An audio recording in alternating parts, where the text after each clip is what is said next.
Welcome back to the Everton Extra channel. Today we're going to be going over the January transfer window and looking forward to tomorrow's game against Tottenham Hotspur at Goodison Park. So obviously, as we know, no incomings for Everton. Well, for the first team anyway. We had an under-21s called Kingsley Boje, or Kingsley Boke, I believe. Join on a well, he was a free agent. Last club was Milan, but in terms of first team, no signings, no loan, which is quite disappointing really, because we went to Fulham midweek with one senior midfielder in James Garner, and obviously we had Jensen Metcalf on the bench, but other than that, no other midfielder. So I was hoping for maybe a 6-month loan midfielder, but unfortunately not. Now we had a few outgoings yesterday. I know Mason Holgate went to Sheffield United. I think his contract his loan at Southampton was terminated, and then went to Sheffield United. It didn't work out too well for him at Southampton, so hopefully it goes better down at Sheffield now.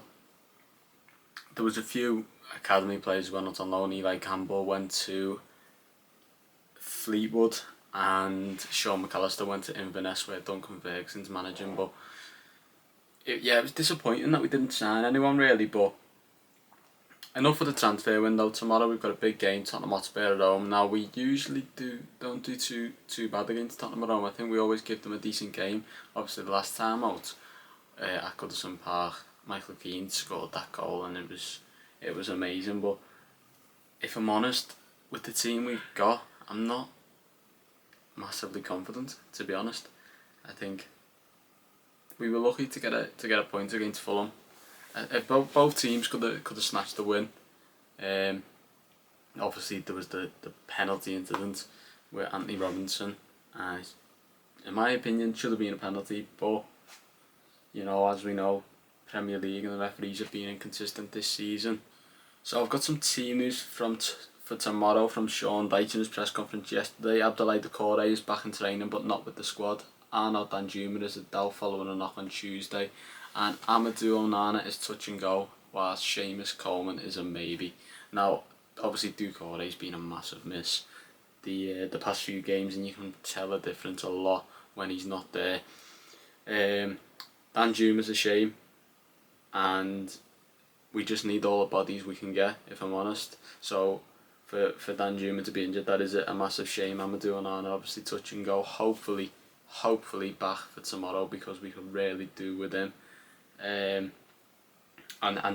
obviously I'd like to see a similar team to the game against Fulham. I thought Ben Godfrey was superb, and he's shown real professionalism, which is exactly what Dyche said in his press conference. He said he hasn't had massive opportunities to play, because obviously Branthwaite and Tarkowski have been superb. But he's shown professionalism, and when he's been called up on, he's performed to a high level. Burnley away in particular, and obviously Fulham away. So it's nice to have that backup, especially with Holgate going out on loan again. It's nice to have a bit of depth in one area.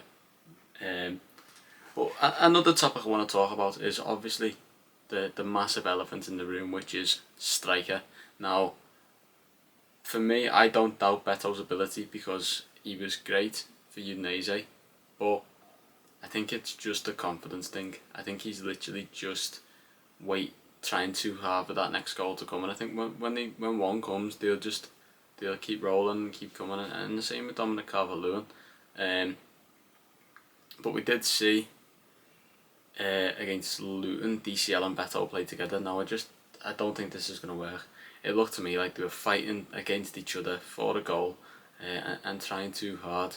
So it's definitely just a confidence thing, I think. And when both of them do pick up confidence, we know we've got two decent goal scorers there.